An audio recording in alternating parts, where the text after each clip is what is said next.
Just look how to fix the basement leak.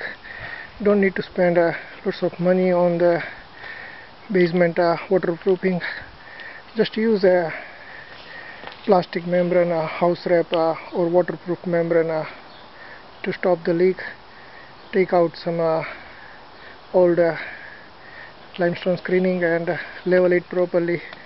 You probably need a 1 yard limestone screening for around 125 square foot area. Level it first and then put a plastic waterproof membrane and put a level of screening again, and between wall and plastic membrane put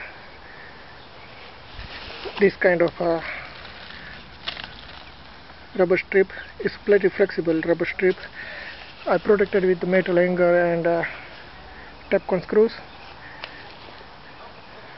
Slope it again against the wall far away from the base foundation, and put all the square blocks again, and you're done. Okay.